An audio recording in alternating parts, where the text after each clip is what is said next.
प्यारे बच्चों नमस्कार। आज की क्लास में हम लोग क्लास 7 वाले बच्चों के लिए लेकर आए हैं आपका जो दुर्बा का बुक चलता है, ठीक है ना। उसका चैप्टर नंबर 9 जो है विश्वेश्वरैया, ठीक है ना। इस चैप्टर का सारे प्रश्न उत्तर को आज की क्लास में हम लोग करेंगे। तो चलिए हम लोग क्लास को सीधे स्टार्ट करते हैं और इस चैप्टर के सारे एक एक प्रश्न उत्तर को हम लोग बहुत ही आसान तरीके से आपको समझाते हुए आगे बढ़ेंगे। तो चलिए क्लास को जल्दी जल्दी से हम लोग स्टार्ट कर लेते हैं। आप लोग क्या कीजिएगा, चैनल को सब्सक्राइब कर लीजिएगा जो बच्चे अभी तक नहीं किए हैं, ठीक है ना। और वीडियो को लाइक कर लीजिए, ठीक है। एक नया हाई पाया है, ठीक है ना। तो आप लोग बच्चे जितने बच्चे हैं हाई भी कर दीजिएगा, ठीक है ना। लाइक के बाद आपको दिखेगा कमेंट की जगह पे, ठीक है। चलिए हम लोग क्लास को फटाफट से स्टार्ट कर लेते हैं, ठीक है। और सारे क्वेश्चन आंसर को करना शुरू करते हैं। तो देखिए बच्चा जी, सबसे पहले आपका है पाठ से। इसमें पहला क्वेश्चन क्या करा है, अपना घर के बरामदे में खड़े होकर 6 वर्षीय विश्वेश्वरैया ने क्या देखा। जो बालक था ये क्या देख रहा है, ठीक है ना, अपने बरामदा पे खड़ा होकर। तो इसका उत्तर आप लोग कैसे लिखिएगा, चलिए हम लोग देखते हैं। तो देखिए आप लोग उत्तर कुछ इस तरीके से लिखिएगा लिखिएगा अपने घर के बरामदे में खड़े होकर 6 वर्षीय विश्वेश्वरैया ने देखा कि बारिश होने के कारण पेड़ धुल गए हैं, ठीक है ना। पेड़ पौधा जो था वो साफ हो गया है, जिससे वे साफ और सुंदर दिखाई दे रहे हैं। पत्तियों और टहनियों से पानी की बूंदें टप टप गिर रही है, ठीक है ना, गिर रही थी। आगे देखिए क्या लिखिएगा आगे आप लोग। खेत में हरे भरे धान लहरा रहे थे, ठीक है ना। निकट की नाली का पानी उमर घुमर रहा था, ठीक है ना। आगे देखिए उसमें भंवर भी उठ रहे थे। आगे लिखिएगा उसने एक जलप्रपात का रूप धारण कर लिया था।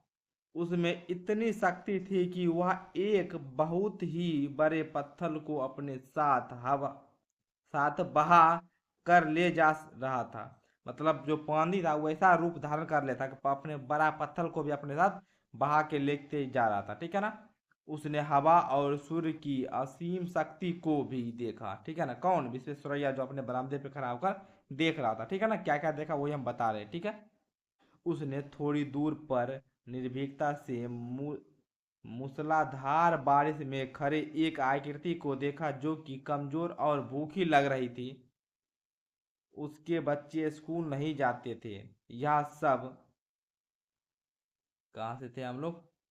यह सब देखने के बाद प्रकृति और गरीबी के कारण जानने के बारे में उन्होंने बड़ी गंभीरता से प्रयास किया। ये आप लोग लिख लीजिएगा, ठीक है ना। आप इसमें से जितना चाहे उतना लिख सकते, ठीक है। क्या क्या देखा था हम पूरा बता दिए।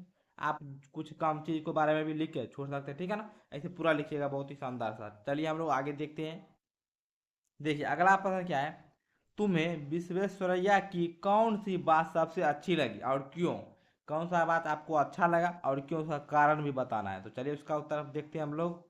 तो देखिए आप लोग लिखिएगा, मुझे विश्वेश्वरैया की जिज्ञासु प्रवृत्ति सबसे अच्छी लगी। जिज्ञासु प्रवृत्ति मतलब क्या हुआ, किसी भी चीज़ के बारे में जानने की इच्छा होना, ठीक है ना, उसी को हम लोग जिज्ञासा कहते हैं। तो वैसा प्रवृत्ति था कि किसी की चीज़ के बारे में जानना चाहता था, ठीक है ना। तो हमको वही अच्छा लगा। इस तरह से आप लोग लिख सकते हैं। क्योंकि अब उसका कारण था क्यों अच्छा लगा, लिखिएगा क्योंकि जानने की इच्छा का होना हमारे अंदर नित्य प्रतिदिन बदलाव लाता है। जब हमारे अंदर जानने की इच्छा होगी तभी ना हम कुछ भी चीज़ के बारे में जानेंगे और हम में बदलाव आएगा, ठीक है। अगर हम किसी चीज़ को अच्छे से जानेंगे तो हम उसका बेहतर उपयोग करने के साथ उसे और बेहतर बनाने में सहयोग भी कर सकते हैं, ठीक है ना। किसी भी चीज़ के बारे में सबसे पहले हम जानेंगे समझेंगे तभी ना उसके बारे में हम कुछ उसको नया कर सकते हैं, कुछ जो उसमें गलतियाँ थी उसको बदल सकते हैं, ठीक है। साथ ही जानने की भावना हमें संसार में हो रहे बदलाव से भी जोड़े रखता है, ठीक है ना। संसार में जो भी हो रहा है सारा कुछ हम लोग जानने की अगर भावना रहेगी तो सब कुछ हम जानते रहेंगे, ठीक है ना। हमें कुछ बदलाव आते रहेगा हमेशा समय पे, ठीक है। चलिए आगे देखते हैं हम लोग। तो आगे देखिए आपका क्या है, गौ में विश्वेश्वरैया के मन में कौन कौन से सवाल उठते थे। जो ये बालक है इसके मन में कौन कौन सा सवाल आता था, तो उसका उत्तर आप लोग लिखिएगा। तो देखिए ये प्रश्न है, इसका उत्तर लिखिएगा लिखिएगा विश्वेश्वरैया के मन में प्रकृति और गरीबी के बारे में अनेक सवाल उठते थे, ठीक है। ऊर्जा के कौन से प्रचलित स्रोत थे, कैसे इस ऊर्जा को पकड़कर इस्तेमाल में लाया जा सकता है, आखिर इतने लोग गरीब क्यों हैं। यही सब सवाल उठा था प्रकृति के बारे में, लोग गरीब क्यों हैं, ये सब। नौकरानी फटी साड़ी क्यों पहनती हैं, ठीक है ना। वह झोपड़ी में क्यों रहती है, क्या उसे अपने बच्चों को स्कूल नहीं भेजना चाहिए? ये सब सवाल उठता है किसके मन में? विश्वेश्वरैया के मन में, ठीक है ना। तो कब पूछा था कौन कौन सा सवाल उठता है उसके मन में, तो हम लोग यहाँ पे दे दिए हैं जो सवाल उठता था, आप लोग लिख लीजिएगा, ठीक है ना प्यारे बच्चों। चलिए हम लोग आगे बढ़ते हैं। तो देखिए बच्चा जी, अब आपका है दो में सवाल, ठीक है। यहाँ पे क्या करा है, विश्वेश्वरैया अपने मन में उठे सवालों का जवाब अपने अध्यापकों और बड़ों से जानने की कोशिश कर रहा था। मतलब जो लड़का था बालक, उसके मन में सवाल उठता था, ठीक है ना। और वो किससे? अपने अध्यापक या फिर अपने जो बड़े लोग होते थे घर में उनसे पूछता था, ठीक है ना। क्या तुम अध्यापकों से पाठ्य पुस्तक के सवालों के अतिरिक्त भी कुछ सवाल पूछते हो क्या? पूछ रहा कि क्या बच्चा जी आप लोग सवाल पूछते हो अपने शिक्षक से, कुछ अलग जो कि आपके पाठ में नहीं है उससे अलग सवाल? कुछ सवालों को लिखो जो तुमने अपने अध्यापकों से पूछा। तो बोला कुछ सवाल लिखिए जो आपने अपने शिक्षक से पूछे। अगर आप में से कोई बच्चा ऐसा होगा जो सवाल सर से पूछे होंगे, तो आप अपना अपना सवाल लिख दीजिएगा, ठीक है ना। सारे बच्चे का अलग हो। कोई बच्चा पूछेगा सर सूरज सवेरे में ही क्यों उगता है? कोई बच्चा कुछ नया कहेगा पेड़ का पत्ता हरा क्यों होता है? तो सब बच्चा अपना अपना सवाल पूछेगा, तो आप लोग अपना सवाल लिखिएगा कि आप क्या पूछे, ठीक है ना। तो ये आप पे हम छोड़ देते हैं, ठीक है ना प्यारा बच्चा जी। चलिए अब क्या है, अनुभव और विचार। पहला क्वेश्चन क्या है, तुम्हें सर्दी गर्मी के मौसम में अपने घर के आसपास क्या क्या दिखाई देता है? पूछ रहा है कि तुम्हें सर्दी के मौसम में गर्मी के मौसम में अपने घर के आसपास में क्या दिखता है। आप लोग उत्तर लिखिएगा। तो बच्चा जी देखिए हम यहाँ पे उत्तर दे दिए, लिखिएगा। सर्दी के मौसम में लोग गर्म कपड़े ढके होते हैं, मतलब सर्दी का जब मौसम रहता है तो लोग गर्म कपड़े पहनते हैं, ऊन का वस्त्र, ठीक है ना। सुबह और शाम में कोहरा छाया रहता है। दोपहर में लोग धूप सेकते हैं, मतलब बाहर निकलते हैं रूम में, ठीक है ना, धूप लगाने के लिए। धूप भी मध्यम रहता है, मतलब कम रहता है, ठीक है ना, ज़्यादा ज़्यादा गर्मी नहीं रहती है धूप में, ठीक है। ठंडी हवाएं चलती हैं। रात में लोग शरीर को गर्म रखने के लिए अलाव जलाते हैं, ठीक है ना। चलिए आगे देखिए। गर्मी के मौसम में शरीर से पसीना निकलता है, लोग शीतल पेय पदार्थ लेना पसंद करते हैं, यानी कि ठंडी वस्तु का सेवन करना चाहते हैं, ठीक है ना, पीने के रूप में। दोपहर में लू चलती है, लू मतलब गर्म हवा, ठीक है, यहाँ पे दिया भी है, ठीक है। पेड़ पर आम लगते हैं किस मौसम में? गर्मी के मौसम में। घरों में दिन रात पंखा एसी या कूलर चलते रहता है, ठीक है ना। हमेशा गर्मी के मौसम में हम लोग पंखा को चलाए रखता है कि हमको ठंडक महसूस हो। तो इस तरीके से आप लोग लिख सकते हैं। क्या पूछा था कि गर्मी सर्दी का मौसम आपको क्या आसपास में दिखता है, ठीक है। तो ये हम यहाँ पे दे दिया, आप लोग लिख लीजिएगा प्यारे बच्चों, ठीक है ना। चलिए हम लोग आगे बढ़ते हैं प्यारे बच्चा जी। तो देखिए यहाँ पे अगला क्या है, तुमने पाठ में पढ़ा कि एक बूढ़ी महिला तारपत्र से बनी छतरी लिए खड़ी है, ठीक है ना। एक बूढ़ी औरत थी जो कि तारपत्र मतलब तार का पत्ता से जो छतरी बनता है उसको लेके खड़ी है। पता करो कि तारपत्र से और क्या क्या बनाए जाते हैं। चलिए इसका उत्तर आप लोग जानते हो गाँव में क्या है, पंखा भी इसे हम लोग बनाते हैं, ठीक है ना, बहुत लोग देखे होंगे। चलिए हम लोग देखते हैं क्या क्या आप लोग बनाते हैं इससे। तो देखिए यहाँ पे उत्तर आप लोग लिख लीजिए। पुराने समय में तारपत्र पर किताबें लिखी जाती थी, तार के पत्ता पे किताब को लिखा जाता था। आज के समय में इससे टोकरियाँ, डलियाँ, चटाई आदि बनाई जाती है। एक आप यहाँ पे पंखा भी जोड़ लीजिए, आप लोग पता भी होगा, गांव में बच्चे जो होंगे उनको पता होगा, ठीक है ना, तार के पत्ते से बनाया जाता है। तो इस तरीके से नई नई चीज़ जो होती है, जो कि चीज़ का हम लोग उपयोग करते हैं, कुछ चीज़ जो तार के पत्तों से बनाए जाते हैं, तो आप लोग उसका नाम दे दीजिएगा, ठीक है। चलिए हम लोग आगे बढ़ते हैं। अब देखिए अगला प्रश्न क्या है, विश्वेश्वरैया ने बचपन में रामायण महाभारत पंचतंत्र आदि की कहानियां सुनी थी। ये सब बुक होगा, आप लोग जानते हो रामायण महाभारत ये सब क्या है, पंचतंत्र जो है ये सब बुक है, ठीक है ना, प्रसिद्ध पुस्तकें है, ठीक है। चलिए तुमने पाठ्य पुस्तक के अलावा कौन कौन सी कहानियां सुनी हैं, किसी कहानी के बारे में बताओ। तो आप खुद जो बच्चा होगा आप लोग अपने से भी दे सकते हैं, या फिर हम एक दो कहानी के बारे में बता देंगे, आप उसको भी लिख सकते हैं, आपका जैसा इच्छा हो। चलिए हम लोग देखते हैं उत्तर। चलिए तो देखिए हम यहाँ पे एक कहानी दे रहे हैं, आप लोग अपने मन से भी लिख सकते हैं ताकि आपको याद रहे, ठीक है ना। आप बहुत सारे कहानी को अभी तक पढ़ चुके होंगे, ठीक है ना, पुरानी पुस्तकों में या फिर आगे सुने होंगे दादा दादी से, ठीक है ना। कुछ कोई भी कहानी आप लिख सकते हैं, या फिर हम यहाँ पे दिए हैं आप इसको भी लिख सकते हैं। लिखिएगा। बहुत समय पहले बिजली और तूफान धरती पर मनुष्य के बीच रहा करते थे। राजा ने उन्हें मनुष्य की बस्ती से दूर रखा था। बिजली तूफान की बेटी थी। जब कभी किसी बात पर बिजली नाराज हो उठती, वह तड़प कर किसी के घर पर गिरती और उसे जला देती, या किसी पेड़ को राख कर देती, या खेत की फसल नष्ट कर देती। मनुष्य को भी वह अपनी आग से जला देती थी, ठीक है ना। आगे लिखिएगा। जब जब बिजली ऐसा करती, उसके पिता तूफान गरज गरज कर उसे रोकने की चेष्टा करते, किंतु बिजली बड़ी ढीठ थी, ठीक है ना। वह पिता का कहना बिल्कुल नहीं मानती थी।